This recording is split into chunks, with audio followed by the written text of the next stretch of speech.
The Kairos moment is now. Prayer changes things. God hears and answers, but sometimes not in the ways we may expect. Massive global prayers were lifted during the 1990s for the 1040 window nations and peoples. One of the answers God gave was fresh revelation of Jesus' methods in Luke 10 and the birthing of church-planting movements, unprecedented movements to Christ in formerly hard peoples. These movements defied many of our traditional missionary methods and wisdom by returning to New Testament models and brought about incredible lasting fruit for His kingdom. That prayer momentum has not slacked, but has increased.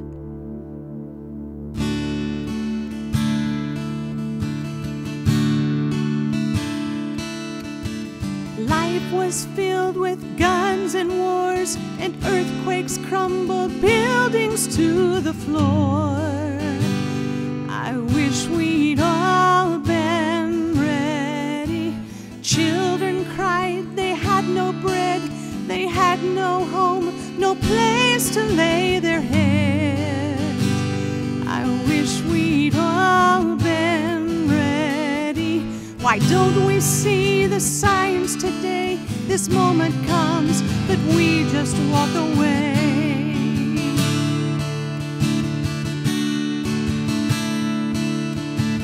Man and wife asleep in bed, the house comes down and both of them are dead. I wish we'd all been ready. Father and son go out to play. The water comes and washes them away. I wish we'd all been ready. Why don't we see the signs today? This moment comes, but we just walk away.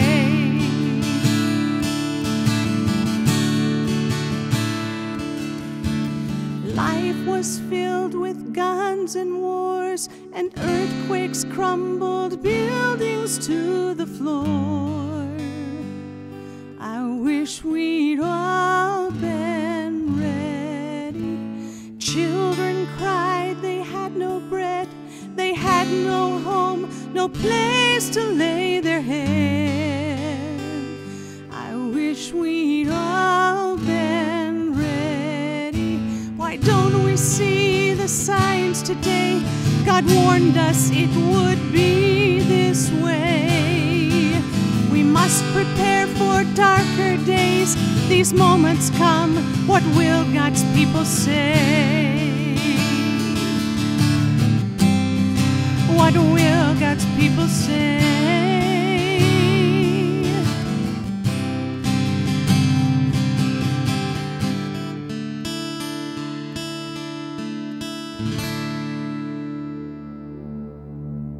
Now, we are witnessing an acceleration of wars, rumors of wars, plagues, famines, and earthquakes in various places, just as Jesus foretold in Matthew 24.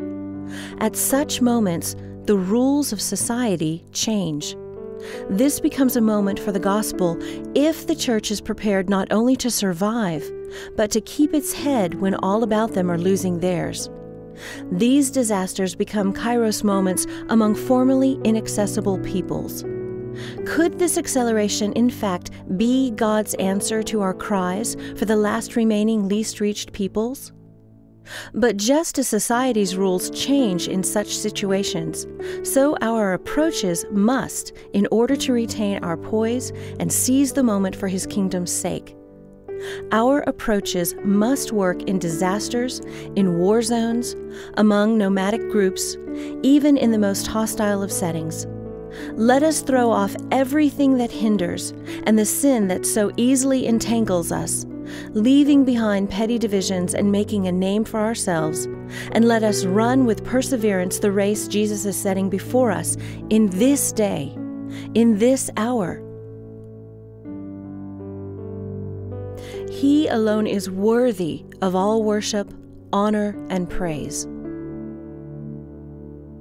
The Kairos moment is now.